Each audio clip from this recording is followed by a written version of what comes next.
আল্লাহ পাক বলেছেন শোনেন, ইল্লা মান তাবা, যে অনেক গুনাহ করেছে, শিরক করেছে, জিনা করেছে, মদ খেয়েছে, বেদাত করেছে, হারাম খেয়েছে, আল্লাহ পাকের অবাধ্য হয়েছে, নামাজ পড়ে নাই, যাকাত দেয় না, ইত্যাদি ইত্যাদি অনেক অন্যায় করেছে,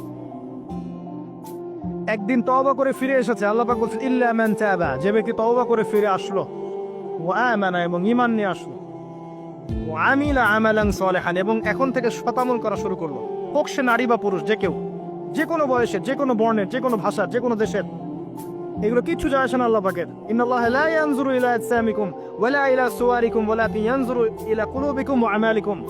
আল্লাহ পাক শুধু কলব দেখেন, আমল দেখেন, রক্ত মাংস বর্ণ এগুলো দেখেন না। আল্লাহ পাক ফিরে এসেছে, আমল, ঈমান এনেছে, আমল সালেহ করেছে।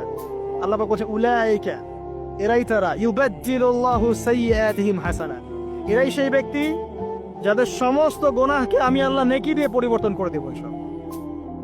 আল্লাহ অপেক্ষা করছেন আপনার জন্য। আপনার কাছে আসার গল্পটা হোক আল্লাহর কাছে আসা গল্প, এই জেনার কাছে আসার গল্প দিয়ে কোনো লাভ নাই। আল্লাহ পাক যেটা বলেছেন লা তাকরাবুজ জিনা, জিনার কাছেও যেও না, আপনি দেখবেন এখন বলা হচ্ছে জেনাটাই হচ্ছে কাছে আসার গল্প। আমি বলি শোনেন, নিমের ডাল দিয়ে দাঁত মাজেন, নিম গাছের ডাল আছে না, নিমের ডাল দিয়ে দাঁত মাজেন, এই পেস্ট ছেড়ে দেন, বয়কট করে ফেলেন, দেখবেন কয়দিন পর ক্ষমা চাবে যে ভুল হয়ে গেছে, আমরা এগুলা এক বানাবো না। আমরা যে নরম সরম মানুষ, কোনো ইনিশিয়েটিভ নিতে পারি না, এই জন্য চড়া হয়ে বসে থাকে। প্রতিটা সেক্টরেই দুর্নীতি চলছে। এতে কাছে আসার গল্পের নাম দিয়ে মানুষকে জানা করাচ্ছে।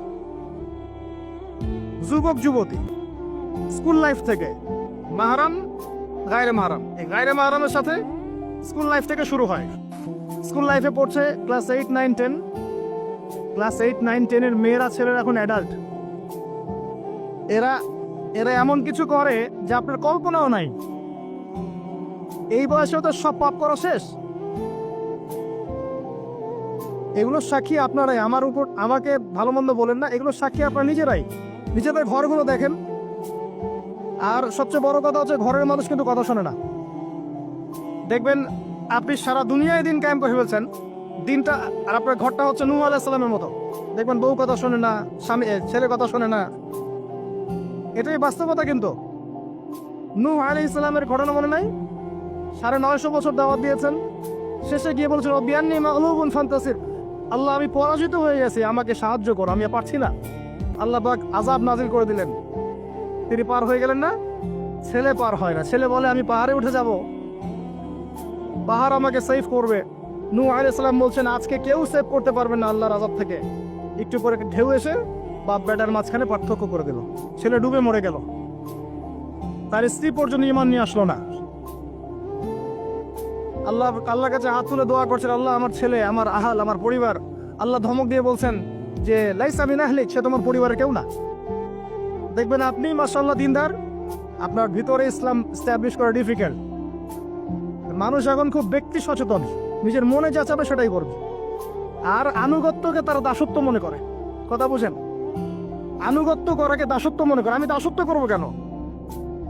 আল্লাহ এবং তার রাসূল এবং স্বামী, পরিবার, কর্তাদের আনুগত্যটাকে তারা দাসত্ব মনে করে। অতএব সুখে থাকার মূল মন্ত্র এটাই আপনার, যার যার হক তাকে তাকে দিয়ে দেন, নিজের হক আল্লাহর কাছে চেয়ে নেন, আপনি সুখে থাকবেন ইনশাআল্লাহ। আল্লাহর জন্য বাঁচেন, আল্লাহর জন্য খান, আল্লাহর জন্য পড়েন, আল্লাহর জন্য দিন কায়েম করেন, আল্লাহর জন্য আপনি ইবাদত করেন, আল্লাহর জন্য মারা যান, ইনশাআল্লাহ আল্লাহ আপনাকে জান্নাত দিবে। আর আল্লাহর কাছে আমরা সবাই একা একা ফিরে যাবো। ইন্না লিল্লাহি ওয়া ইন্না ইলাইহি রাজিউন। একা একা, একজন একজন করে হিসাব নেবেন আল্লাহ পাক। তখন আমার সাথে কেউ থাকবে? আপনার সাথে কেউ থাকবে? ইন্তেকালের পরে 40টা দিন অপেক্ষা করেন না, মানুষ মনে রাখে? রাখবে না, কাউকে রাখবে না। এটাই দুনিয়ার বাস্তবতা। দুনিয়া বড় নিষ্ঠুর। আর এগুলোর বাস্তবতা আপনারা যত দিন যাবে তত দেখবেন, উপলব্ধি করবেন। একদম কাঠামো ভেঙে যাবে, ফ্রি মিক্সিং দিয়ে, হারাম রিজিক দিয়ে, আপনার এই যে অপসংস্কৃতি দিয়ে পরিবারের কাঠামোই ভেঙে যাবে, সমাজের কাঠামো ভেঙে যাবে।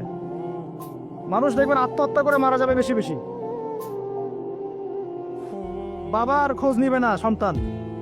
কিয়ামতের আলামত জানতালি দেলামাতু রাব্বাতুহা, দাসী মনিবকে জন্ম দিবে, মা বাবার সাথে দাস দাসীর মতো আচরণ করা হবে। টাকার জন্য, সম্পদের জন্য মানুষ ভাইকে হত্যা করবে, বোনকে হত্যা করবে, ছেলে ছেলে বাবাকে হত্যা করবে, মাকে হত্যা করবে, এগুলো সব কিয়ামতের আলামতের হাদিস। এগুলো আপনি বাস্তবতা মিলিয়ে দেখেন 100% মিলে যাবে। এগুলো চলছে এখন। এই জায়গায় আমি বলবো আত্মকেন্দ্রিক হন। একটা আয়াত শোনাচ্ছি আপনাকে, আমার খুব পছন্দের একটা আয়াত, এবং আল্লামা তাকি উসমানীর নাম শুনেছেন? আমার জানা মতে বিশ্ব বরেণ্য আলেমদের একজন। তিনি একটা গোটা বই লিখেছেন, পুরা বইটাই একটা আয়াতের উপরে। বইটা পড়েন, আপনার কাছে মনে হবে বইটার প্রতিটা কথা আপনার জন্য লেখা হয়েছে। তাসকিয়া, আত্মশুদ্ধি, আত্মশুদ্ধি ও তাসাউফ। ওই বইয়ের প্রথমে টাইটেল, একটা হেডলাইন আয়াত আছে, ইয়া আইয়ুহাল্লাযীনা আমানু, হে মুমিনগণ, আলাইকুম আনফুসাকুম, নিজের নফসের খবর নেওয়া, নিজের নফসের খবর নাও, নিজে ঠিক হও। মান লা ইয়াদুররুকুম মান দাল্লা ইন ইহতাদাইতুম, যারা পথভ্রষ্ট হয়ে যাচ্ছে বা গেছে, এদের পথভ্রষ্টতা তোমাদের কোনো ক্ষতি করবে না যদি তোমরা হেদায়েতের উপর থাকো। এর চেয়ে বড় কোনো মেডিসিন নাই। এই আয়াতের মধ্যে সবকিছু আছে, আমাদের সমস্যা এবং আমাদের সলিউশন। আমাদের সমস্যা হচ্ছে আমরা পরের দিকে বেশি চোখ তুলি, আঙ্গুল তাকাই, তোমার এটা ঠিক নাই, তোমার এটা ঠিক নাই, তোমার আকীদা ঠিক নাই, তোমার আমল ঠিক নাই, তোমার তাসকিয়া ঠিক নাই, তোমার রিজিক ঠিক নাই, ইত্যাদি ইত্যাদি। নিজের দিকে এতবার আঙ্গুল আমরা তুলি না। আমার আকীদা ঠিক আছে কিনা, আমার মানহাজ ঠিক আছে কিনা, আমার আমল বেদাত মুক্ত কিনা, আমার রিজিক ঠিক আছে কিনা, আমার পরিবার ঠিক আছে কিনা, আমার নফসে আত্মশুদ্ধি আছে কিনা, আমার ভিতরে হিংসা আছে কিনা, গীবত আছে কিনা, তোহমত দেই কিনা, অহংকার আছে কিনা, এগুলো আমাকে চিন্তা করতে হবে। আলাইকুম আনফুসাকুম, নিজের নফসের খবর নাও। এই নফস নিয়ে আল্লাহর কাছে যেতে হবে। এই একটা আয়াত যদি বুঝে আসে, আপনার প্রবলেম সলভ। এখানে সমস্যা হচ্ছে আমরা আগে মানুষের সংশোধন চাই, কিন্তু আল্লাহ বলছেন আগে নিজেকে সংশোধন করো। নিজে আগে সংশোধিত হও, একটা বাতি থেকে 1000টা বাতি জ্বলবে ইনশাআল্লাহ। আর নিজেকে সংশোধন করতে না পারলে আমি বাতি জ্বালাতে পারবো না। তো ইভেন এখানে বসে আমি যে কথাগুলো বলছি বা বলবো বা বলা হয়, যারা বলে, তারা নিজেরা যদি সেগুলোর উপর আমল না করে, এই কথার কোনো তাসির হবে না আপনার উপরে। আপনি শুনবেন, এক কান দিয়ে ঢুকবে, এক কান দিয়ে বেরো যাবে, বাসায় গিয়ে ঘুমিয়ে যাবেন। এটা বাস্তবতা। রাসূলুল্লাহ, শোনেন, রাসূলুল্লাহ সাল্লাল্লাহু আলাইহি ওয়াসাল্লামের দাওয়াতে এত হিউজ মানুষ ইসলাম কবুল করলো কেন বলেন তো? মূল কারণ কি জানেন? ইসলামের প্রতিটা বিষয়ের উপরে নবী সাল্লাল্লাহু আলাইহি ওয়াসাল্লাম নিজে আগে আমল করে দেখিয়েছেন। এই জন্য তার কথার মধ্যে নূর এবং তাসির এবং বারাকা এত বেশি ছিল যে মানুষের কলিজার মধ্যে কথাগুলো আঘাত করেছে, মানুষ পরিবর্তন হয়েছে। আর আমাদের টোটাল উল্টা। এইখানে বসবো, এই ধরনের জায়গায় যারা বসি তাদের এক শ্রেণীর কথা বলছি, সবাই না। এখানে অনেক মানুষ আছেন যারা আল্লাহওয়ালা এবং যারা বেশি ভাইরাল না, যারা তো সেলিব্রিটি না, রাতের বেলা তাহাজ্জুদ পড়ছেন, দেখেন কোনো মাদ্রাসায় খেদমত করছেন, এমন কিছু করছেন যাদেরকে কেউ চেনে না আল্লাহ ছাড়া, তারা আল্লাহর কাছে সেলিব্রিটি। এখানে টোটালি উল্টা। আমরা বলি যেটা, সেটা নিজেরা করি না, আর সেটা করি যা বলি না। আমি আপনাদেরকে বলি, আমি যা জানি তা 30-40% আমি আপনাদেরকে বলতে পারি না, ভয়ে বলি না। আর আমি যা বলি তার 100%-এর মনে হয় 50-60-70% আমি করতে পারি না। নিজেদেরকে নিয়ে শঙ্কিত আমরা যে কি হবে। এই আয়াতের উপর আমল ছাড়া আমাদের কোনো গতি নাই। ইয়া আইয়ুহাল্লাযীনা আমানু, হে মুমিনগণ, আলাইকুম আনফুসাকুম, নিজের নফসের খবর নাও। লা ইয়াদুররুকুম মান দাল্লা ইন ইহতাদাতুম, তোমরা যদি হেদায়েত প্রাপ্ত হয়ে থাকো, ওদের পথভ্রষ্টতা তোমাকে ক্ষতি করবে না। ইসলামের শত্রুদের কথা বাদ দেন, আগে নিজেকে ঠিক করেন, নিজে থেকে ঠিক করেন। নিজেরা নামাজি হন আল্লাহর ওয়াস্তে, আল্লাহর ওয়াস্তে হালাল খান, পরিবার ঠিক করেন, জ্ঞান অর্জন করেন, আল্লাহর ওয়াস্তে দিনের কোনো খেদমতের চেষ্টা করেন, আপনার জানমাল সময় শ্রম দিয়ে আল্লাহর ওয়াস্তে কিছু করেন, দেশকে কিছু দেন, রাষ্ট্রকে কিছু ভালো কিছু দেন, উম্মাকে কিছু ভালো কিছু দেন, আপনার প্রতিভা দিয়ে মানুষের কল্যাণ করেন, মানবতার কোনো খেদমত করেন, কিছু একটা করেন। গবাদি পশুর মতো জীবনটাকে নষ্ট করবেন না। খাওয়া, ঘুমানো, পেশাব পায়খানা করা, স্ত্রী সহবাস করা, বাচ্চা পয়দা করা, ডেট, এই হলো আমাদের জীবনের প্যাটার্ন। এখন কিছু করেন। সবাই তাকিয়ে আছে আপনাদের দিকে, আমাদের দিকে না, সবাই তাকিয়ে আছে আপনাদের দিকে। আল্লাহ পাক আপনাদেরকে বোঝার তৌফিক দান করুন। আর কয়েকটা কথা বলে শেষ করছি, অনেক রাত হয়ে গেছে। যত লম্বা হবে ফজরের নামাজ কাজা হয়ে যাবে। সেটা হলো, আত্মশুদ্ধির পরে হালাল রিজিকের কথা বলেছে। আল্লাহর রাস্তায় সুদ খায়েন না, ঘুষ দুর্নীতিতে যায়েন না। এরপর আমি যেটা বলবো, যে প্রকৃত মিসকিনদের কাতারে আমরা যেন না দাঁড়াই, মানুষের সাথে জড়িত কোনো হক রাখেন না। আরো বলবো, পারিবারিক আদর্শ ঠিক করার চেষ্টা করেন। আমি জানি এটা খুব ডিফিকাল্ট, নিজেকে দিয়ে বুঝি এটা খুব ডিফিকাল্ট। যে নূহ আলাইহিস সালামের কথা বললাম, কওমে লুত আলাইহিস সালামের কথা শুনেন, তার স্ত্রী ঈমান নিয়ে আসে নাই, নবী সাল্লাল্লাহু আলাইহি ওয়াসাল্লামের চাচারা ঈমান নিয়ে আসে নাই। এটাই সিস্টেম, এটাই নিয়ম। যখন দেখবেন দাওয়াত দিতে দিতে বোঝাতে আপনি ব্যর্থ, তখন আপনি আসহাবুল কাহফের মতো একা হয়ে যান। তাও ভালো, আসহাবুল কাহফের মতো একা হয়ে যান। একা একা দিনের পথে চলেন, আল্লাহর কাজ আপনি একাই করেন। ইব্রাহিম একা একটা উম্মাহ, তার সাথে কেউ ছিল না, সে একাই একটা উম্মাহ ছিল। আল্লাহ পাক তাকে একটা উম্মাহ বলেছেন। আর এরপর যে কথাটা বলবো, শেষ কথা, সেটা হলো আল্লাহ পাক আমাদের সবাইকেই কিছু না কিছু প্রতিভা দিয়েছেন। জান, মাল, সময়, শ্রম, কারো অর্থ, কারো মেধা, কারো লেখার ক্ষমতা, কারো বলার ক্ষমতা, কারো সংগঠিত করার ক্ষমতা ইত্যাদি। আল্লাহ পাক যাকে যে ক্ষমতা দিয়েছেন, আপনার প্রতিভাটাকে আপনি আল্লাহর পথে কাজে লাগান। ছোট্ট কিছু করেন না, এতিমদের একটা প্রজেক্ট করেন, একটা মসজিদ করেন, একটা মাদ্রাসা করেন, একটা মক্তব করেন, একটা স্কুল প্রতিষ্ঠা করেন, একটা কলেজ প্রতিষ্ঠা করেন, একটা অর্থনৈতিক কোনো সিস্টেম কিছু লঞ্চ করেন, একটা ইসলামিক এনজিও করেন, কিছু একটা করেন যা দিয়ে আপনার দিনের কোনো উপকার হয়, ইসলাম এগিয়ে যায়। ইনশাল্লাহ এভাবেই আস্তে আস্তে সবার ক্ষুদ্র ক্ষুদ্র প্রচেষ্টা ইসলাম এগিয়ে যাবে ইনশাআল্লাহ। আজ হোক আর কাল হোক, আল্লাহর জমিন, আল্লাহর দিন প্রতিষ্ঠা হবে ইনশাআল্লাহ তাআলা। এবং আল্লাহর দিন যখন প্রতিষ্ঠা হবে, সবাই সুখে থাকবে, কেউ কষ্ট থাকবে না ইনশাআল্লাহ তাআলা। আল্লাহ রাব্বুল আলামিন আমাদের সবাইকে পবিত্র কোরআন এবং সুন্নাহ অনুযায়ী জীবনযাপন করার তৌফিক এনায়েত করুন, আমিন। আল্লাহ রাব্বুল আলামিন আমাদের সবার পারিবারিক আদর্শ সুশৃঙ্খল করে দিন, ইসলামিক করে দিন। আমাদের সবাইকে আল্লাহ পাক হালাল রিজিকের ব্যবস্থা করে দিন, এবং আমাদের মা বোনদেরকে আল্লাহ পাক খাস পর্দায় থাকার তৌফিক দান করুন। বাহ্যিক চোখ দিয়ে আপনি সব কিছুকে দেখলে মনে হবে যে বিশ্ব এগিয়ে যাচ্ছে, কিন্তু ভিতর দিয়ে দেখলে, আল্লাহর নূর দিয়ে দেখলে বুঝতে পারবেন বিশ্ব আগাচ্ছে ঠিকই, কিন্তু তার ধ্বংসের দিকে আগাচ্ছে। সময়ের জন্য অপেক্ষা করতে থাকেন, এক পর্যায়ে কথাগুলো বুঝে আসবে ইনশাআল্লাহ। হয়তো এখন মাথার উপর দিয়ে যাচ্ছে, ইল্লা মাশাআল্লাহ। আগে জ্ঞানতাত্ত্বিক দর্শনটা ঠিক করেন। আমাদের দর্শনটা এখন এমন যে চাক্ষুষ যা দেখব সেটাই সত্য, অথবা পরীক্ষা নিরীক্ষা পর্যবেক্ষণের মাধ্যমে যে সিদ্ধান্তে আসা যাবে সেটাই সত্য। এবং আমাদেরকে পশ্চিমা বিশ্ব এটাই শিখিয়েছে, পশ্চিমারা আমাদেরকে এটাই শিখিয়েছে যে পরীক্ষা নিরীক্ষা, যুক্তি, বিজ্ঞান, দর্শন, এগুলোর মানদণ্ডে যা লাভ করা যাবে সেটাই জ্ঞান। এর বাইরে জ্ঞানের কোনো অস্তিত্ব নাই। এই জন্যে আল্লাহ তারা বিশ্বাস করে না, কারণ আল্লাহকে দেখা যায় না, সিম্পল। মালায়েকা, ফেরেশতা তারা বিশ্বাস করে না, কারণ ফেরেশতাকে দেখা যায় না। জিন জাতিকে তারা বিশ্বাস করে না, কারণ তাকে দেখা যায় না। একইভাবে রূহ বা আত্মা, স্বপ্নের ব্যাখ্যা, আপনার ঘুম, আপনার কবরের আযাব, মিজান, পুলসিরাত, জান্নাত, জাহান্নাম, আগেকার আসমানি কিতাব, নবী রাসূলগণ, কাউকে দেখা যায় না, অতএব এগুলোর কোনো অস্তিত্ব নাই। এটা তাদের দর্শন, এবং এই ফিলোসফি দিয়ে সারা বিশ্ব এখন চলছে। লান নুমিনা লাকা হাত্তা নারাল্লাহা জাহরা, যেমনটা বনু ইসরাইল বলেছিল, সূরা বাকারার দিকে আছে প্রথম দিকে। হে মূসা, আমরা তোমার কথায় বিশ্বাস করব না যতক্ষণ না আল্লাহকে চাক্ষুষ দেখছি। কিন্তু Islamic philosophy different. Islamic philosophy হচ্ছে এমন, ওয়াকুলিল হাক্কু মির রাব্বিকুম, হক বা জ্ঞান, সত্য তোমার রবের পক্ষ থেকে আসে। ফালা তাকুনান্না মিনাল মুমতারিন, তুমি সন্দেহবাদীদের অন্তর্ভুক্ত হও না। সূরা কাহফের 29 নম্বর আয়াতে আল্লাহ পাক আরো বলেছেন, ওয়াকুলিল হাক্কু মির রাব্বিকুম ফামান শাআ ফালইউমিন ওয়া মান শাআ ফালইয়াকফুর। হক আল্লাহর পক্ষ থেকে আসে, জ্ঞান আল্লাহর পক্ষ থেকে আসে, সত্য মিথ্যার মানদণ্ড আল্লাহর পক্ষ থেকে আসে, ন্যায় অন্যায়ের মানদণ্ড আল্লাহর পক্ষ থেকে আসে, মানুষের মস্তিষ্ক থেকে বের হয় না।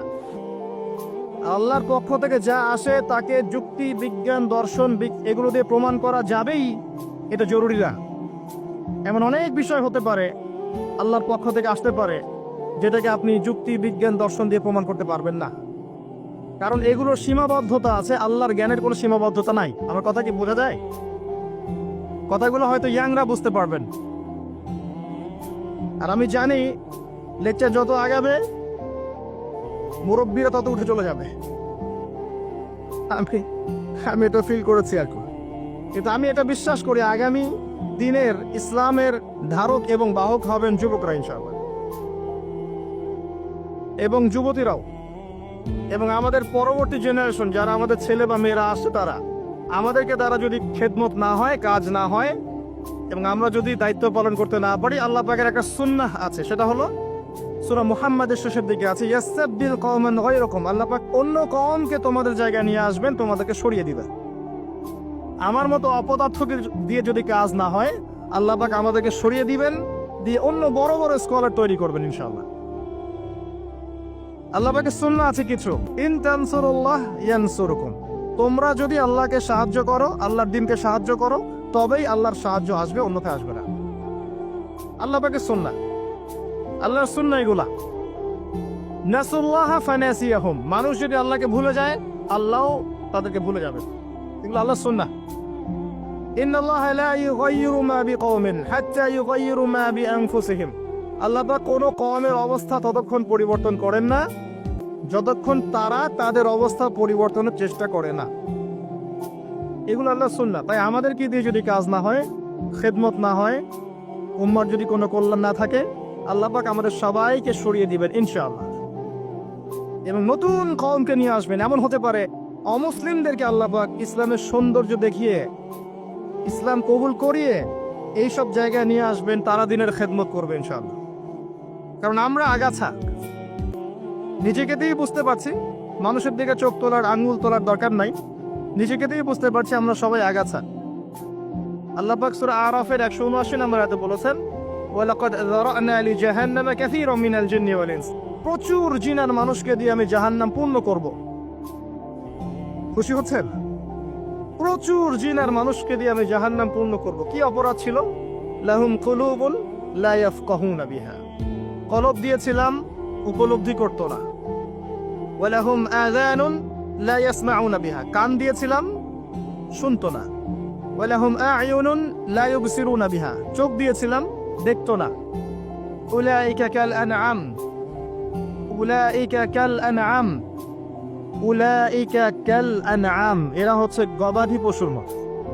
দে আর জাস্ট লাইক ক্যাটলস, গবাদি পশুর মতো। বাল হুম আদাল, বরং তার চাইতেও এরা নিকৃষ্ট। ওয়া উলাইকা হুমুল গাফিলুন, এরা হচ্ছে গাফিল সম্প্রদায়। নিজেকে এমনই মনে হয়, হৃদয় দিয়েছেন আল্লাহ পাক, হয়তো বুঝতে পারছি না। আল্লাহ পাক কান দিয়েছেন, শুনি না। চোখ দিয়েছেন আল্লাহ পাক, দেখি না।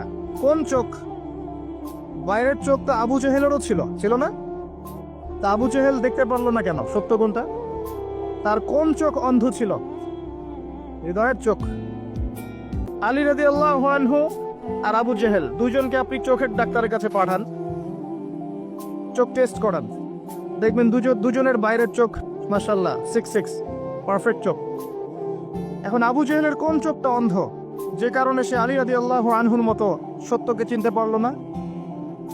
উত্তর দেন। হৃদয়ের চোখ। আল্লাহ পাক এই চোখের কথা বলেছেন, ওয়ালাহুম আ'য়ুনুন লা ইউবসিরুনা বিহা, চোখ দিয়েছিলাম, দেখে নাই। তারা গবাদি পশুর মতো, বরং তার চাইতেও নিকৃষ্ট। 5 বার আজানের ডাক হচ্ছে, হাইয়া আলাস সালাহ, এক ওয়াক্ত নামাজ জামাতের সাথে পড়বে না, আপনি কি একে গবাদি পশুর চেয়ে বেশি মনে করেন? নিসাব পরিমাণ সম্পদ হয়েছে বছরের পর বছর, একদিনও যাকাত দেয় নাই, আপনি কি তাকে পশুর চেয়ে বেশি মনে করেন? সুযোগ পেলেই সুদ খাবে, ঘুষ খাবে, দুর্নীতি করবে, জিনা করবে, ব্যভিচার করবে, আপনি কি তাকে মনে করেন সে পশুর চেয়ে বেটার? ছেলেদের পোশাক পরে রাস্তাঘাটে ঘুরছে, আপনি কি মনে করছেন পশুর চেয়ে বেটার? জুয়া, ক্যাসিনো, মাদকের মধ্যে ডুবে আছে টিকটক প্রজন্ম, টিকটক প্যারালাইজড প্রজন্ম, অপদার্থ, জানোয়ারের মতো এবং একই সাথে বুদ্ধিবৃত্তিকভাবে প্রতিবন্ধী। এই প্রজন্মকে দিয়ে আপনি আশা করছেন ইসলামের পতাকা নিয়ে তারা সামনে যাবে? এরা কি জন্তু জানোয়ারের চেয়ে বেটার? জীবনের কোনো উদ্দেশ্য নাই, এই যে বাবা মা পড়াশোনা করাচ্ছে, টাকা খরচ করছে লক্ষ লক্ষ কোটি কোটি টাকা, ওর জীবনে কোনো উদ্দেশ্যই নাই। 20 বছর 25 বছর পড়াশোনা করার পরে 25টা কোরআনের আয়াত সে বলতে পারে না। এটা তো অনেক দূরের কথা, ইভেন অজুর ফরজ কয়টা তাও বলতে পারবে না। কি আশা করছেন? ধর্মতাত্ত্বিকভাবে আমরা যারা আছি দেখবেন সত্য লিপিবদ্ধ আছে কোরআন এবং হাদিসে, তারপরেও স্বীকার করবে না। সে নিজেই হক, বাকি সব বাতিল। উম্মাকে টুকরা টুকরা করতে করতে এখন 73,000 দলে ভাগ করে ফেলেছে। একটা ব্যক্তি যখন হেদায়েত প্রাপ্ত ইসলামের দিকে আসতে চাইবে, সে কনফিউজ, আমি যাব কোথায়? সবাই তো আমাকে ডাকছে হ্যামিলনের বাসিওয়ালার মতো, আসো আমার কাছে, আসো তোমার জান্নাত দরকার, আমার কাছে আসো, জান্নাতের সার্টিফিকেট নিয়ে যাও, জান্নাতের লিজ লাগলে নিয়ে যাও। অ্যাটিটিউড এরকম। আল্লাহ পাক এমনি বলেন নাই উলাইকা কাল আনআম, এরা গবাদি পশুর মতো, বাল হুম আদল, বরং তার চাইতেও নিকৃষ্ট। আল্লাহ সুন্নাহ বলছিলাম, যদি আমাদের অ্যাটিটিউড এমন হয়, আল্লাহ পাক আমাদেরকে সরিয়ে দিবেন। আল্লাহ পাকের কিচ্ছু যায় আসে না। এর বাইরে ম্যাক্সিমাম মানুষকে দেখবেন বস্তুবাদী, শুধু পেটের চিন্তা। একটা বাড়ি, একটা গাড়ি, জমি জমা, একটা চাকরি, একটা স্ট্যাটাস, আমি 3 বেলা কিভাবে খাবো, আমার পরিবার কিভাবে সিকিউর থাকবে, দ্যাটস অল। এটাই আমার লাইফের উদ্দেশ্য। ম্যাক্সিমাম আমাদের, কি দাড়িওয়ালার কি দাড়ি ছাড়া, সবারই। হ্যাঁ, আমরা যারা ইসলামের রিপ্রেজেন্টেটিভ সেজে বসে আছি, এইসব চেয়ারে বসছি, এদের মধ্যে অনেক মানুষ আছে যাদের উদ্দেশ্য দুনিয়া। এবং আমি এটা আরো ভালো বুঝতে পেরেছি এই মাহফিল করতে এসে। তার আগে আমার এগুলো বোঝা ছিল না। এরপরে বুঝতে পেরেছি যে মানুষ আসলে দুনিয়ার নেশে এত সহজে থাকতে পারে না। কাদের হাতে আপনি ইসলামের বিজয় যাচ্ছেন, আল্লাহু আ'লাম। আমাদের দ্বারা যদি না হয়, আল্লাহ পাক সরিয়ে দিবেন। কেমন করে সরাবেন? হয়তো করোনা দিয়ে সরাবেন, মহামারী দিয়ে সরাবেন, আরো বড় কোনো ভাইরাস দিয়ে সরাতে পারেন, পারমাণবিক যুদ্ধ দিয়ে সরাতে পারেন। আল্লাহ পাক সরিয়ে দিবেন। আল্লাহ পাকের কোনো প্রয়োজন নাই গবাদি পশু। আমি বলি আপনাকে যে এখানে যে আল্লাহ পাক বলেছেন বেশিরভাগ মানুষকে জাহান্নামের জন্য সৃষ্টি করেছি, তাদের সংখ্যাটা আল্লাহ পাক বলেছেন সূরা সহিহ বুখারীর মধ্যে 4 বার। আল্লাহ পাক বলছেন আদম আলাইহিস সালামকে ডাকা হবে কিয়ামতের মাঠে, তাকে বলা হবে তোমার সন্তানদের মধ্য থেকে জাহান্নামীদেরকে আলাদা করে দাও। আদম আলাইহিস সালাম বলবেন কতজন হে আল্লাহ? আল্লাহ রাব্বুল আলামিন তাকে জানাবেন প্রত্যেক হাজারে, listen to me very carefully, প্রত্যেক হাজারে 999 জনকে জাহান্নামের জন্য আলাদা করে দাও। নাউযুবিল্লাহ। এটা রাসূল সাল্লাল্লাহু আলাইহি ওয়াসাল্লামের সেই হাদিসের সাথে মিলে যায় যে আমার উম্মাহ 73 দলে ভাগ হয়ে যাবে, যার মধ্যে একটা মাত্র দল জান্নাতে যাবে। মা আনা আলাইহি ওয়া আসহাবি, আমি যার উপরে আছি, আমার সাহাবীরা যার উপরে আছেন। আর যারা দলে দলে বিভক্ত হয়েছে, তারা সবাই এই হাদিসটা দিয়েই বিভক্ত হয়েছে। কি বুঝলেন? জান্নাতের লিজ লাগলে নিয়ে যাও, আমার কাছে জান্নাতের ডিলারশিপ আছে, ভাবখানে এরকম। কোন কোন ক্ষেত্রে আমরা আবার মানুষকে সহি করতে করতে করতে সহি ভুল পথেও নিয়ে গেছে। এখানেও সমস্যা আছে, চতুর্দিক থেকে সমস্যা। আপনার ধর্মতাত্ত্বিক দৃষ্টিভঙ্গি দেখেন, পরিবারকে দেখেন, সমাজকে দেখেন, বিশ্বকে দেখেন, প্রতিটা সেক্টরে আপনি দেখবেন অর্থনীতি, ফিতনাময় পরিবেশে আপনি বাস করছেন। এখানে বসে যদি তৃপ্তির ঢেকুর তোলেন যে আমার সব ঠিক আছে, ইনশাআল্লাহ আমি মরলেই জান্নাতের সার্টিফিকেট পেয়ে যাব, আমি বিনয়ের সাথে বলবো যে এটা ভুল হচ্ছে, এই চিন্তাটা ভুল হচ্ছে। কিছু প্র্যাকটিক্যাল কাজ আগে করা দরকার ছিল, আমাদের দরকার। তার মধ্যে প্রথমটা হচ্ছে জ্ঞান অর্জন করা।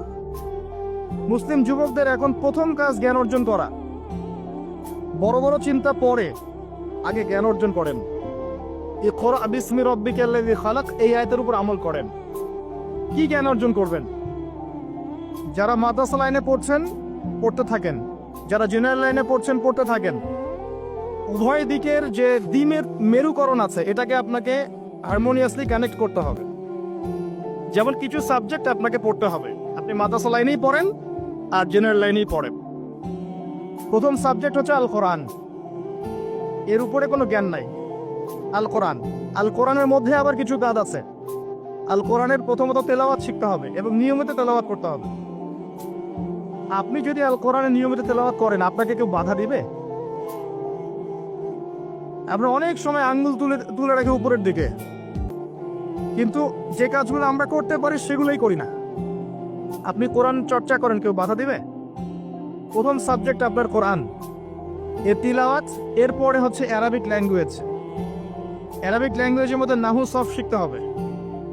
মাদ্রাসা যে ক্লাসিক্যাল বইগুলো আছে সরফের এবং নাহুর, এসো আরবি শিখি, আবু তাহের মিসবা শাইখের যে কোর্সগুলো আছে, বরেন ওলামায়ে কেরাম যারা আছেন কওমি মাদ্রাসার এবং যারা অ্যারাবিক সেকশনে খেদমত করছেন, এদের কাছে গিয়ে পড়ে থাকেন, পড়ে থেকে অ্যারাবিকটা শেখেন। অ্যারাবিক শিখলে আপনি কোরআনের অর্থটা বুঝতে পারবেন।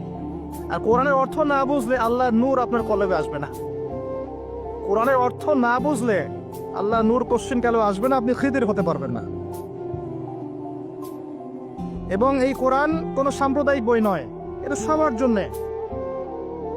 এই কোরআন সবার জন্য, পুরো মানব জাতির জন্যই। শুধু আমাদের মুসলিমদের অথরিটি না, এটা আমাদের পৈতৃক সম্পত্তি নয়, এটা পুরো মানব জাতির জন্য। এবং কোরআনের সাথে আপনাকে তাফসিরগুলো পড়তে হবে। আপনার কাছে যে তাফসিরটা ভালো মনে হয়, হোক সেটা জালালাইন অথবা মারিফুল কোরআন অথবা ইবনে কাসির, যেটা আপনার কাছে বেস্ট মনে হয় সেটাই পড়েন। আমি এখানে সংকীর্ণ মানসিকতা আর মানহাজ মাযহাবের এই যে বিভক্তি, এগুলো থেকে আপনাদেরকে ঊর্ধ্বে চিন্তা করতে বলছি। এগুলো ঊর্ধ্বে ওঠেন, আপনি পরিপূর্ণ জ্ঞান পাবেন ইনশাআল্লাহ। একটা সম্প্রদায়ের সাথে কানেক্টেড হয়ে থাকলে বাকিদের কাছ থেকে আর জ্ঞান পাবেন না, ফুল স্টপ। আপনি একটা সম্প্রদায়ভুক্ত হয়ে গেলে আপনি বাকিদের থেকে আর জ্ঞান পাবেন না। আপনার কাছে মনে হবে এটাই চূড়ান্ত হক, এর বাইরে কোনো হক নাই। কিন্তু আপনি যদি নিশ্চয়ই বিমানে চলেছেন কখনো, যদি আপনি ফ্লাই করে থাকেন উপরে, উপর থেকে জমিনটাকে দেখতে যেমন লাগে, আপনি আকাশে আছেন, এখন জমিনটাকে দেখেন কেমন লাগে, আপনাকে ওই জায়গা থেকে চিন্তা করতে হবে। আপনি সবার উপরে ওঠেন, বাহির থেকে সবকিছুকে দেখেন, তাহলে আপনি বুঝতে পারবেন কার মধ্যে কি আছে। কোন একটা ঢুকে গেলে আর বুঝতে পারবেন না এখানে কি সমস্যা আছে, আপনার চোখের সামনে পর্দা পড়ে যাবে। কথা কি বুঝতে পারেন? আল্লাহ বোঝার তৌফিক দান করুন। কোরআন শেখেন, তাফসীর পড়েন। আপনি ফিকহি বিষয় উদার হয়ে যান। এখানে কোনো সংকীর্ণতার অবকাশ নাই। ইসলামের বৈচিত্র্য ইসলামের সৌন্দর্য। ইসলামের এই বৈচিত্র্যটাই ইসলামের সৌন্দর্য। কেউ যদি বলে যে এই দল এটাই চূড়ান্ত হক, এর বাইরে হকের কোনো মানদণ্ড নয়, সে ডাহা মিথ্যা কথা বলছে। ফিকহি বিষয়ে সাহাবায়ে কেরাম উদার ছিলেন।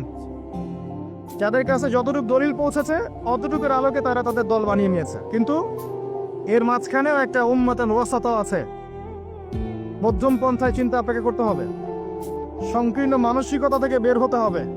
ওই আব্বাসীয় খেলাফতের সময় যখন মঙ্গোলিয়ানরা আক্রমণ করেছিল বাগদাদকে, এই জায়গাটা ভালো করে বোঝেন। যখন মঙ্গোলিয়ানরা আক্রমণ করেছে বাগদাদকে, তখনও কিছু মানুষ বসে বসে ঝগড়া করছিল, বাহাস করছিল যে কাকড়া খাওয়া হালাল না হারাম। আমার কথা বুঝতে পারেন? কাকড়া খাওয়া হালাল না হারাম এটা নিয়ে বাহাস করছিল। অলরেডি মঙ্গোলিয়ানরা হামলা করে দিয়েছে। পুরো বৈশ্বিক প্রেক্ষাপটে আমরা এখন সেটাই করছি। পুরো বিশ্বের প্রেক্ষাপটে মুসলিমদের যে অবস্থা, এখন আমরা অভ্যন্তরীণভাবে এটাই করছি। কে হাত কোথায় বাঁধবেন, কে কোথায় পায়ে পা লাগাবেন কি লাগাবেন না, আস্তে আমিন বলবেন না জোরে বলবেন, তারাবির নামাজ সামনে তারকা বাস আসবে, 20 পড়বেন না 8 পড়বেন, ঈদের নামাজ কত তাকবীরে পড়বেন, ইত্যাদি। যে মাসআলাগুলোকে নিয়ে সাহাবায়ে কেরামের যুগ থেকে শুরু করে ইখতিলাফ চলে আসছে, এগুলো নিয়ে আমরা কিয়ামত পর্যন্ত ইখতিলাফ করতেই থাকবো। বলেন ঠিক, তাই না? এটাই করছি আমরা। এবং সারা বিশ্বের প্রেক্ষাপটে আমাদেরকে আজকে চতুর্দিক থেকে গলার মধ্যে রশি পেঁচিয়ে টান দেয়া হয়ে গেছে, খালি ফাঁসির কাস্টে ঝোলা বাকি এখন আমাদের।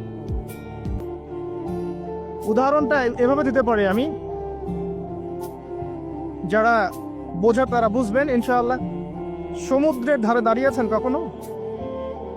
অনেকে দাঁড়িয়েছেন, ওখানে কিছু চোরাবালি থাকে, আছে চোরাবালি আছে।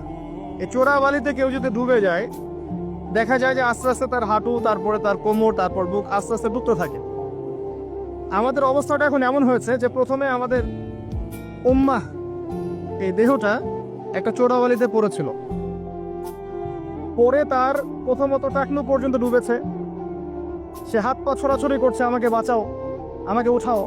চারপাশে উম্মার অনুসারী মানুষরা ছিলেন, তারা বলছে নড়াচড়া করবেন না, নড়াচড়া করবেন না, নড়াচড়া করলে আরো ডুবে যাবেন, ওইভাবে থাকেন। উম্মাহ বেচারা এভাবেই ছিল। তারপর আস্তে আস্তে আস্তে আস্তে তার হাঁটু পর্যন্ত ডুবে গেল। সে অস্থির হয়ে ছটফট করছে, আমাকে বের করো, আমাকে বের করো, আমি ডুবে যাচ্ছি। আশপাশের মানুষ বলছে রিল্যাক্স, নড়াচড়া করবেন না, নড়াচড়া করলে আপনি ডুবে যাবেন। এভাবে আস্তে আস্তে কোমর, আস্তে আস্তে বুক, এখন গলা পর্যন্ত ডুবে গেছে। এখনো উম্মাহ চিৎকার করছে, আমাকে বের করো, আমাকে বের করো, আমি ডুবে যাচ্ছি। আশপাশের মুসলিমরা বলছে নড়াচড়া করতে যায় না, নড়াচড়া করতে যায় না, ওইটাও ডুবে যাও। কে টেনে তুলবে একে এখন? যারা আশপাশে আছে এই দুরবস্থায় এবং এই দায়িত্ব পালন করে নাই, আল্লাহ পাক অচিরে তাদেরকে সরিয়ে দিবেন ইনশাআল্লাহ, কোনো সন্দেহ নাই। নতুন কোনো কওম আসবে ইনশাআল্লাহ, নতুন কোনো প্রজন্ম আসবে ইনশাআল্লাহ, যারা এই উম্মাহটাকে আবার তুলবে ইনশাআল্লাহ। এবং আমরা জানি, আমরা আখিরুজ্জামান স্টাডি করে দেখেছি যে বিশ্বের সামনে এমন সময় আসবে যখন ঈসা ইবনে মারিয়ামকে আল্লাহ পাক নামাবেন, এবং এই বিষয়ে কোনো সন্দেহ নাই। আর নেটো যদি চেষ্টা করে তাকে থামাতে পারবে না। কথা বুঝতে পারেন নাই? পৃথিবীর কোনো শক্তি তাকে আটকাতে পারবে না। আল্লাহ পাক এটা বলে দিয়েছেন, সিরিয়ার দামেস্কের সাদা মিনারের উপরে দুইজন ফেরেশতার কাঁধে ভর করে ঈসা ইবনে মারিয়ামকে আল্লাহ পাক পাঠাবে।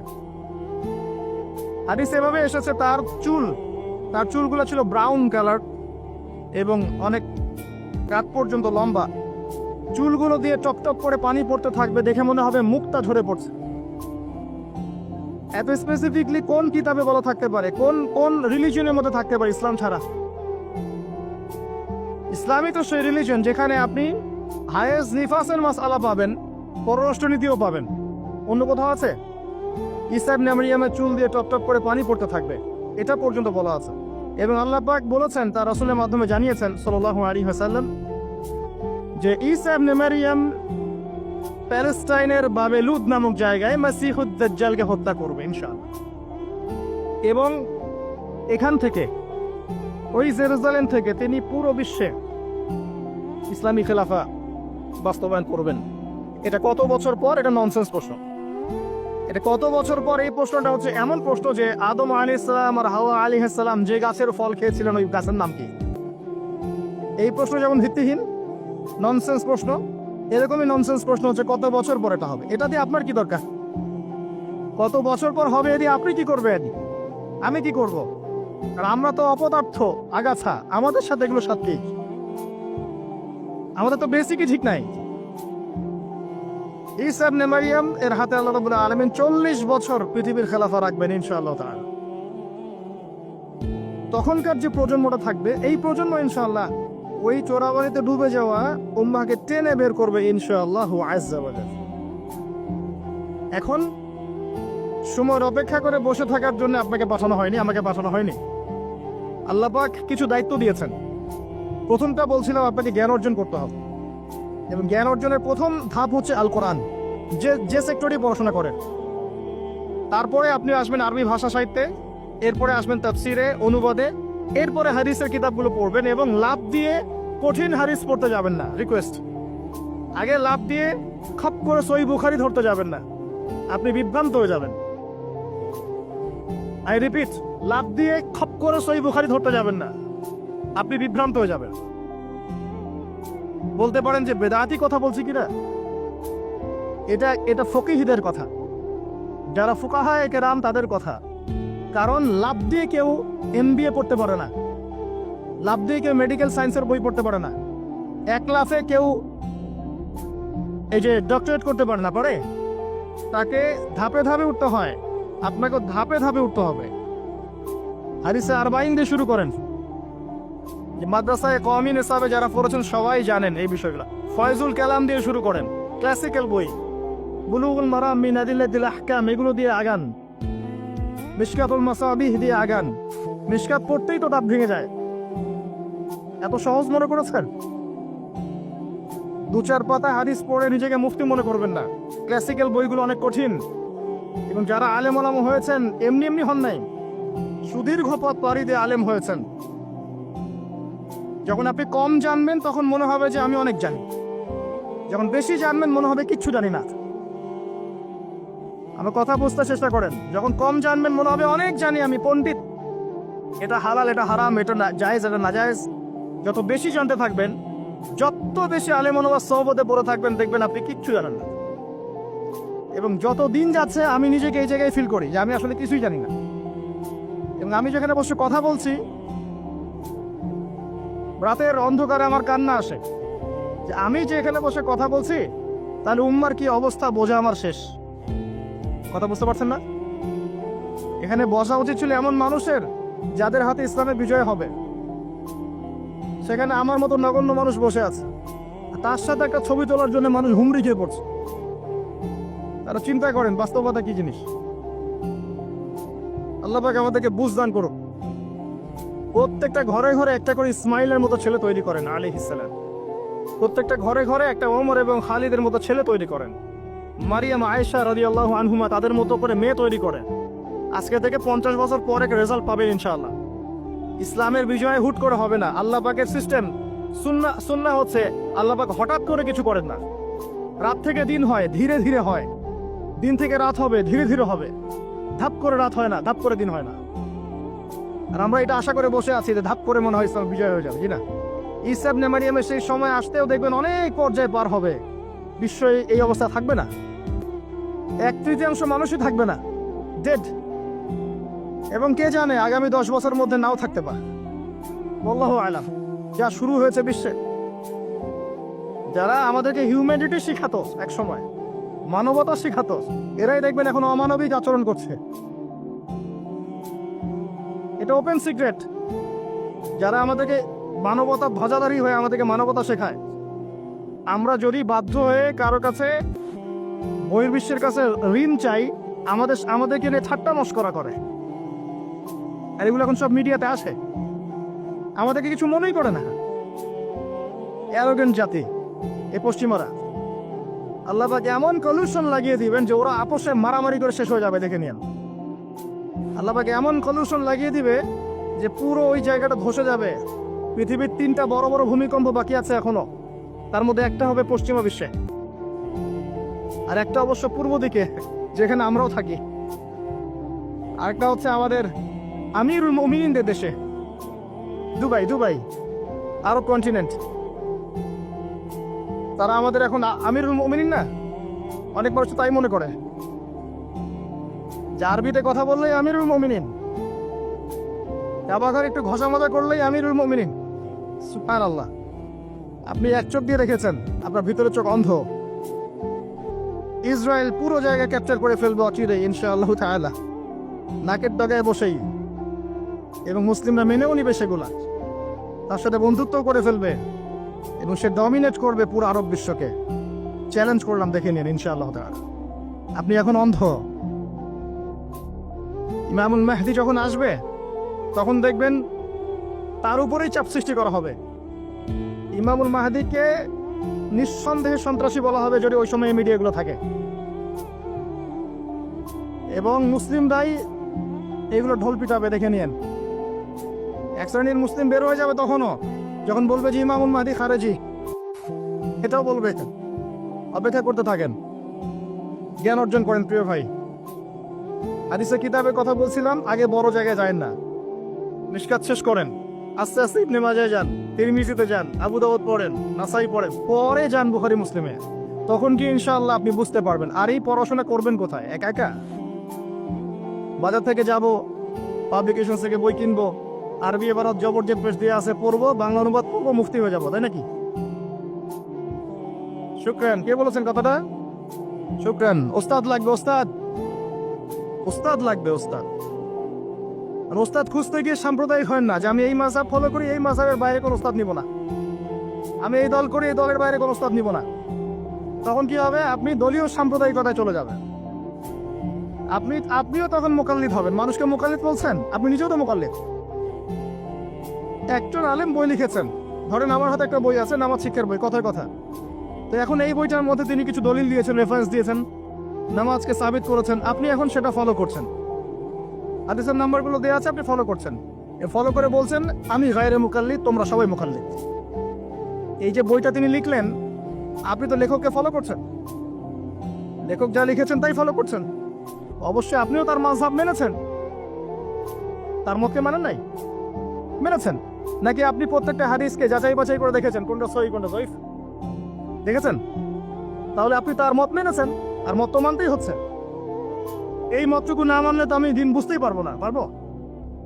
আমরা কি সবাই স্কলার, মুস্তাহিদ? আমরা কি সবাই ইস্তেহাদ করার যোগ্যতা রাখি? তাহলে নিঃসন্দেহে এমন মানুষের কাছে যেতেই হবে যিনি ইস্তেহাদ করার যোগ্যতা রাখেন। তিনি যখন গবেষণা করে একটা ফতোয়া দিবেন, আমি সে ফতোয়াটাকে সর্বোচ্চ আমার সাধ্যমতো মেলানোর চেষ্টা করতে পারি এবং অন্যান্য আলেমদের কাছে শরণাপন্ন হতে পারি যে আপনারা এটার ব্যাপারে কি মত দিচ্ছেন। কিন্তু আমাকে তো সাধারণ মানুষ হিসেবে আলেম ওলামার কাছে যেতেই হচ্ছে এবং মাযহাব মানতেই হচ্ছে। বিষয়টা এমন নয় যে আমি সরাসরি কোরআন সুন্নাহকে মানতে পারি। পারি কি? কোরআন এবং সুন্নাহর প্রত্যেকটা জিনিস বোঝার সরাসরি যোগ্যতা আমার আছে? যদি না থাকে তাহলে মাধ্যম লাগে না? এই মাধ্যমটা কি নাজায়েজ? এই জায়গায় তো আমরা সমস্যায় ভুগছি। নিজে নিজে পণ্ডিত হয়ে যাই আর নিজে নিজে বিভিন্ন দল উপদল খুলে বসে থাকি, মানুষকেও আহ্বান করতে থাকি, আর যে আমার আহ্বানে সাড়া দেয় না তাকে বলে দেয় তুমি খারাজি। আল্লাহ পাক আমাদেরকে বোঝার তৌফিক দান করুন। উস্তাদ লাগবে, উস্তাদ। তৃতীয় জিনিসটা হচ্ছে আপনি পড়াশোনা করবেন আলেম ওলামার সোহবতে গিয়ে, এবং এই পড়াশোনাটা একা একা করতে পারবেন না। আপনি তাদের কাছে যাবেন, আরবির ক্লাসিক্যাল বইগুলো পড়বেন। এটা শুধু পড়ার জন্য নয়, বরং তাদের সোহবতে থেকে, চরিত্র থেকে জ্ঞান শেখার জন্য। আমরা কথাটা বোঝার চেষ্টা করি। আপনি যখন একটা মানুষের সাথে ওঠা বসা করবেন, তার চরিত্র দেখে আপনি সুন্নত শিখতে পারবেন। রাসূলুল্লাহ সাল্লাল্লাহু আলাইহি ওয়াসাল্লাম এমনভাবে কি ইসলাম শিখিয়েছিলেন? একটা কাগজের মধ্যে সূরা লিখে দিলেন, বাসায় যাও পড়ে নিও। সাহাবীদেরকে এমনভাবে শিখিয়েছেন? সাহাবায়ে কেরাম কোরআন সুন্নাত আর সোহবতে এসে শিখেছেন, তাকে দেখে শিখেছেন। কেমন করে তিনি কথা বলেন, কেমন করে ওঠেন, কেমন করে বসেন, কেমন করে চিন্তা করেন, কিভাবে তিনি ঘোড়সাওয়ার হন, বাসায় কি করেন, নামাজ কেমন করে পড়েন, প্রতিটা বিষয় তিনি তারা দেখে দেখে দেখে দেখে আয়ত্ত করেছেন। আব্দুল্লাহ ইবনে মাসউদ রাদিয়াল্লাহু আনহু সম্পর্কে বলা হয় যে তিনি এমনভাবে নবী সাল্লাল্লাহু আলাইহি ওয়াসাল্লামকে দেখেছেন, কপি করার চেষ্টা করেছেন, যে তিনি উঠতেন তার মতো করে, বসতেন তার মতো করে, কথা বলতেন তার মতো করে। সুবহানাল্লাহ। সোহবতেই আপনাকে নূর দিবে ইনশাআল্লাহ। এবং যখন আল্লাহর নূর প্রাপ্ত মানুষের কাছে গিয়ে আপনি থাকবেন, তখন আপনি বুঝতে পারবেন যে আপনার ভিতরে কোথায় ত্রুটি আছে। আপনার ভিতরে ত্রুটি কোথায় কোথায় আছে এটা আপনি ধরতে পারবেন না, মানুষ ধরিয়ে দিতে হবে। এবং আল্লাহওয়ালা মানুষটা যদি ধরিয়ে দেয় এবং আপনি সংশোধন করে নেন, তখন আপনি সঠিক পথ পাবেন ইনশাআল্লাহ। সোহবত, এই সোহবত আপনাকে তাজকিয়া দিবে। তাজকিয়া মানে কি? আত্মশুদ্ধি। তাজকিয়া মানে আত্মশুদ্ধি, এবং আত্মশুদ্ধি হচ্ছে এখনকার সবচেয়ে বড় বিষয়। আত্মশুদ্ধি নাই, বড় বড় লেকচার দিয়ে লাভ নাই। আত্মশুদ্ধি কখন আসবে? যখন কলবে নূর আসবে। কলবে নূর কখন আসবে? যখন আপনি বেশি বেশি কোরআন তেলাওয়াত করবেন, 1 নাম্বার। 2 নাম্বার, যখন আপনি বেশি বেশি মৌতের ফিকির করবেন। 3 নাম্বার, বেশি বেশি কবরের চিন্তা করবেন, পরকালের চিন্তা করবেন। 4 নাম্বার, বেশি বেশি আপনি আল্লাহর জিকির করবেন। 5 নাম্বার, বেশি বেশি আল্লাহর কাছে দোয়া করবেন। কম খাবেন, কম ঘুমাবেন, কম স্ত্রী সহবাস করবেন, কম মানুষের সাথে মিশবেন, কম কথা বলবেন। নূর আসবে ইনশাআল্লাহ। যত বেশি খাবেন, তত বেশি ঘুমাবেন, বেশি বেশি যৌন সম্পর্ক করবেন, হালাল হলেও বেশি বেশি করবেন, বেশি বেশি খাবেন, বেশি বেশি কথা বলবেন, আর বেশি বেশি মানুষের সাথে আড্ডা পিটায় বেড়াবেন। কলবের নূর নষ্ট হয়ে যাবে। এগুলো হালালের মধ্যে। আর হারাম যদি হয়, মদ পান করেন, জেনা করেন, ব্লু ফিল্মস দেখেন, পর্নোগ্রাফি দেখেন, মেয়েদের সাথে ডেটিং করেন, ফ্রি মিক্সিং করেন, হাবিজাবি, তাহলে তো নূরের কোনো প্রশ্নই নাই। নূরের সাথে আপনার কোনো সম্পর্কই নাই তখন। এগুলোর পরেও আরো বিষয় আছে। এগুলোর পরের বিষয় হচ্ছে কলব থেকে কয়েকটা বিষয় দূর করতে হবে। আবার 1 নাম্বার, দুনিয়ার প্রেম। দুনিয়ার প্রেম দূর করতে হবে। দুনিয়াতে থাকতে হবে মুসাফিরের মতো। সকালে আছেন, সন্ধ্যার গ্যারান্টি নাই, সন্ধ্যায় আছেন, সকালের গ্যারান্টি নাই। দুনিয়াতে মুসাফিরের মতো। দুনিয়ার প্রেম দূর করতে হবে। 2 নাম্বার, মনের মধ্যে হিংসা রাখা যাবে না। কি রাখা যাবে না? যেটা রাখা আমাদের এখন ফরজ। এই হিংসা রাখা এখন মুসলিমদের ফরজ হয়ে গেছে। হিংসা না করলে পেটের ভাতটুকু হজম হয় না। কারো রাইজিং দেখলেই, একটু রাইজিং দেখলেই হিংসা। হিংসা রাখা যাবে না। 3 নাম্বার, আত্ম অহংকার রাখা যাবে না, ইগো রাখা যাবে না, লৌকিকতা রাখা যাবে না, রিয়া প্রদর্শন করা যাবে না, এবং ওই যে গীবত, তুহমত, অপবাদে যে অপসংস্কৃতি আছে এগুলো থেকে দূরে থাকতে হবে। ইনশাআল্লাহ তাআলা আল্লাহর নূর আপনার কলবে আসবে ইনশাআল্লাহ। তখন ইনশাআল্লাহ তাআলা আপনি খিজির হবেন আলাইহিস সালাম, যে কিনা অনেক দূর পর্যন্ত দেখতে পারে, যা মূসা আলাইহিস সালাম পর্যন্ত পারেন নাই। সুবহানাল্লাহ। আসেন, এই খিজির আলাইহিস সালামকেই আল্লাহ পাক বলেছেন শেষ জামানার সবচেয়ে জ্ঞানী মানুষ। মানে জামানা না, পুরো ইউনিভার্সের সবচেয়ে জ্ঞানী মানুষ। মূসা আলাইহিস সালাম বলেছিলেন আমার চেয়ে জ্ঞানী কেউ নেই, আল্লাহ পাক বলেছেন খিজির আছে। শেষ জামানার সূরা আল কাহফ এর মধ্যে তার কথা আছে।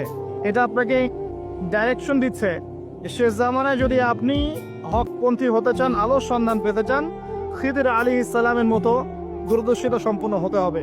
আল্লাহ পাক তৌফিক দান করুন। হাদিসের বইগুলো পড়েন, ওস্তাদের কাছে গিয়ে শেখেন। এরপরে সোহবত। সোহবত আপনাকে আত্মশুদ্ধি দিবে। আত্মশুদ্ধির কিছু পথ ও পদ্ধতি বলে দিলাম।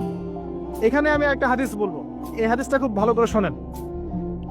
আল্লাহ রাব্বুল আলামিন বলেছেন হাদিসে কুদসি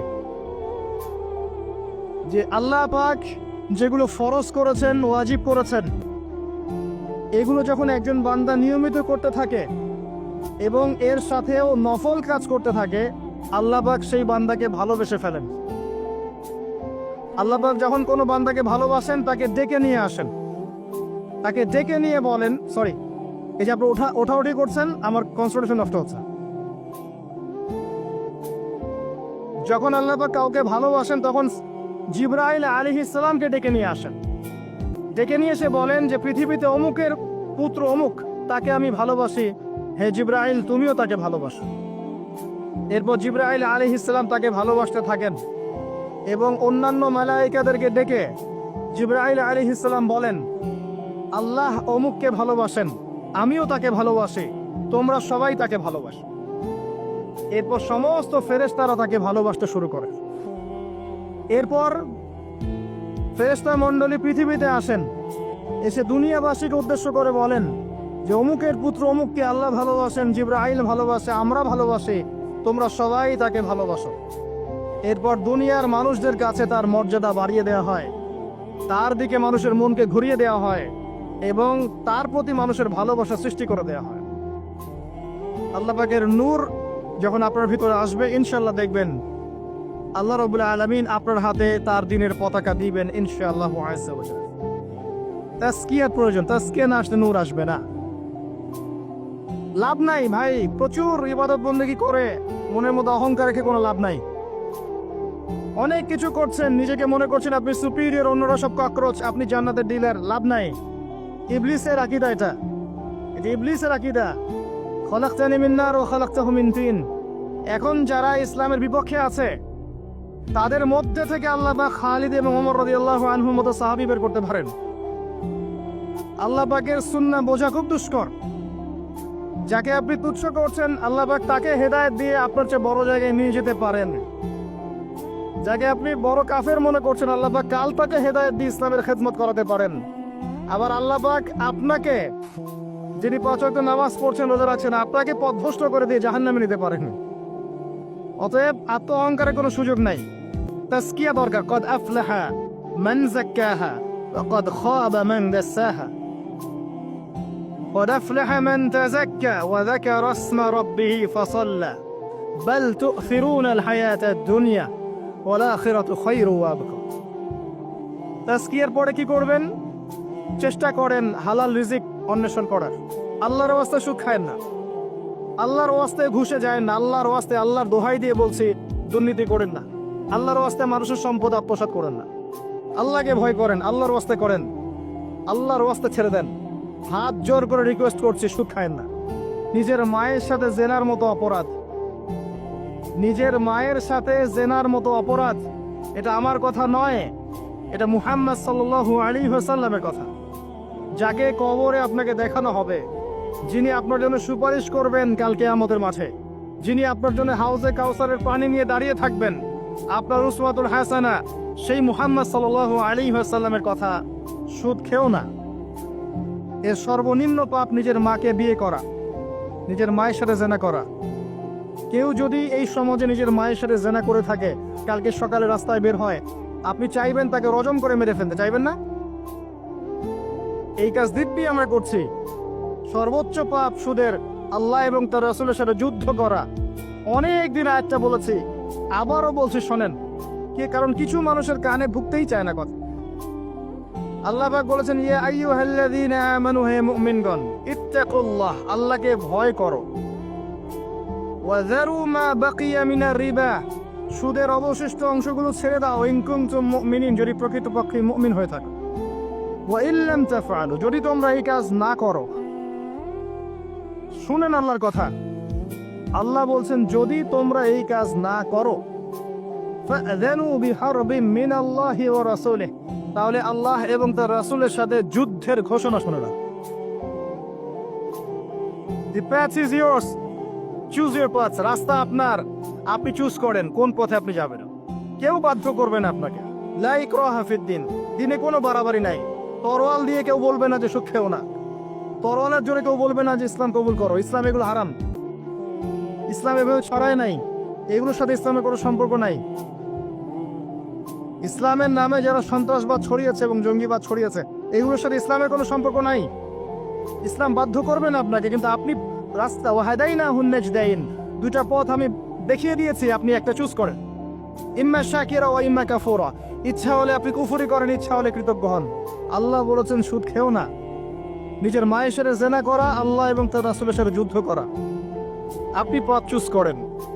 একটা টাকা যদি হারাম থাকে রিজিকে, আপনার ইবাদত কবুল হবে না।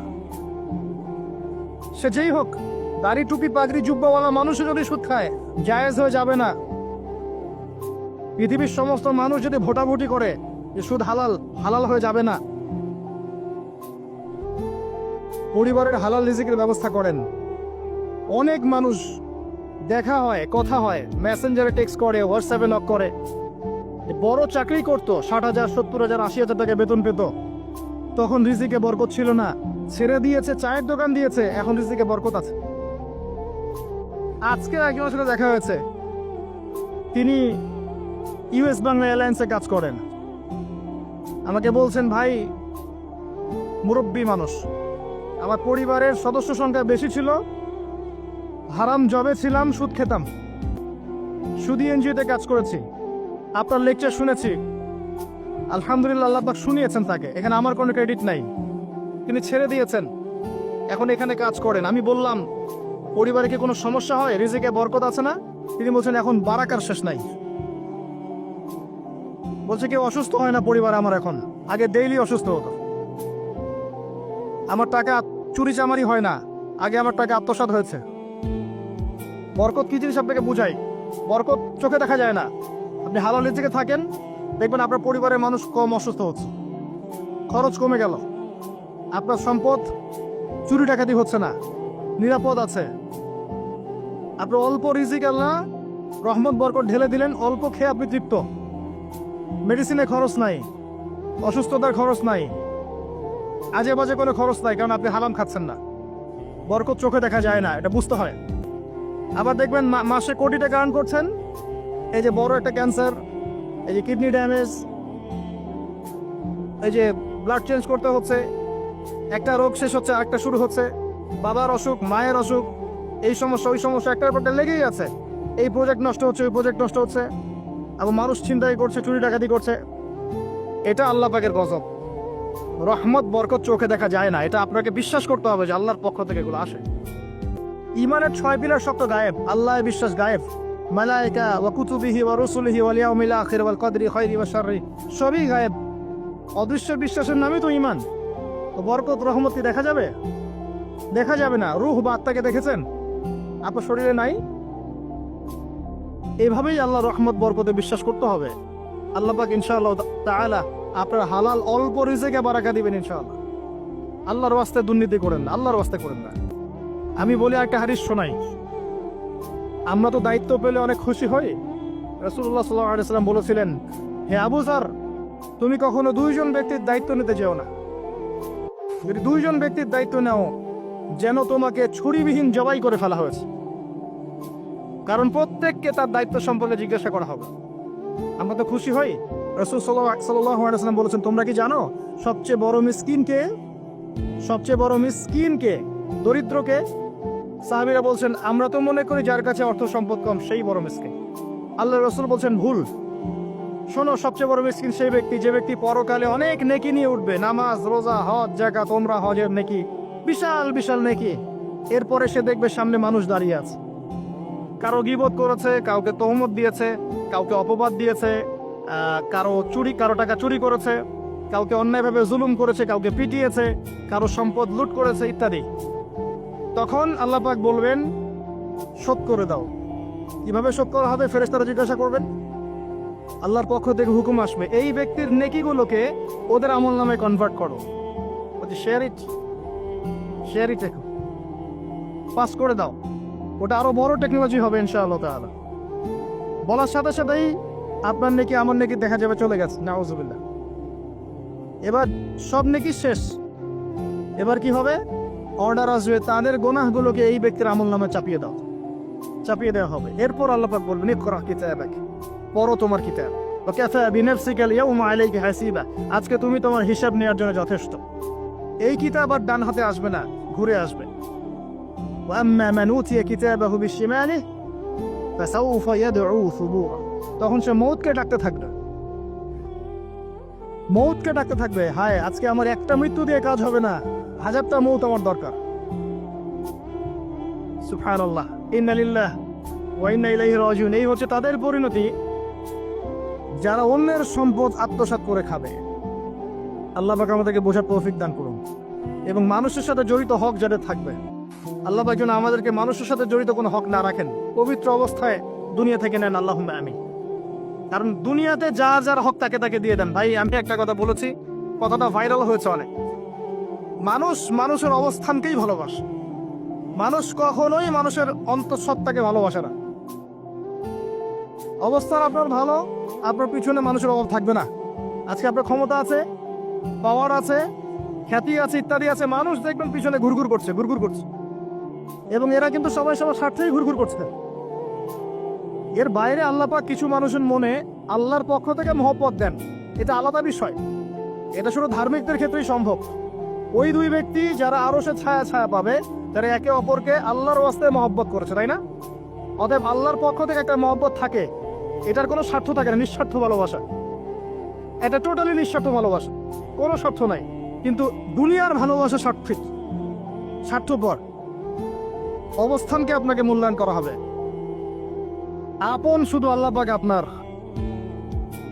আল্লাহর জন্যে যার হক তাকে দিয়ে দেন, নিজের হক আল্লাহর কাছে চেয়ে নেন, আপনি সুখে থাকবেন ইনশাআল্লাহ। এর চেয়ে কোনো ফিলোসফি নাই দুনিয়াতে সুখে থাকা। আপনি মানুষকে সন্তুষ্ট করতে পারবেন না, পরিবার, বাবা মা, ছেলে মেয়ে, বউ বাচ্চা, কাউকে সন্তুষ্ট করতে পারবেন 100% আপনি কাউকে সন্তুষ্ট করতে পারবেন না। সারা জীবন করে যাবেন, আপনার বিরুদ্ধে অভিযোগ থেকেই যাবে। শুধু আল্লাহ রাব্বুল আলামিন অপেক্ষা করে বসে আছেন কথাটাকে আবার ভাইরাল করে বিতর্কিত করেন না। বসে আছেন বুঝিয়েছে, আল্লাহ পাক অপেক্ষা করছেন। মুশকিল মিডিয়ার সামনে কথা বলা, বলবো একটা তালগোল পাকিয়ে বানাবে আরেকটা। এই কারণে আমি মিডিয়া এখন পছন্দ করি না। প্রয়োজনে আমি মাঠে ময়দানে জুমার খুতবা দিব, আমার কোনো দরকার নেই মিডিয়া, কোনো প্রয়োজন নেই আমার। কিছু অফিসিয়াল রাখা হয়েছে এই কারণে, যাতে এই কথাগুলো এর মধ্যে ভালোটুকু মানুষের কাছে পৌঁছে যায়, খারাপটুকু আমরা মুছে ফেলে দিই। আমার খারাপের দরকার নাই। আর এগুলো করে মানুষের ক্ষতি করেছে আমরা অনেক। দিন দিন আলেম ওলামাদের সংখ্যা এই বাংলার মাটি থেকে কমে গেছে। যে কথাটা বলছিলাম, হক দিয়ে দেন, আপনি আপনার হক আল্লাহর কাছে চেয়ে নেন। মানুষকে আপনি সুখী করতে পারবেন না, আল্লাহ পাক অপেক্ষা করছেন আপনার জন্য। আপনি কখন তওবা করে তার দিকে ফিরে আসবেন, দিন আল্লাহ পাক আপনাকে মাফ করে দিবেন সব।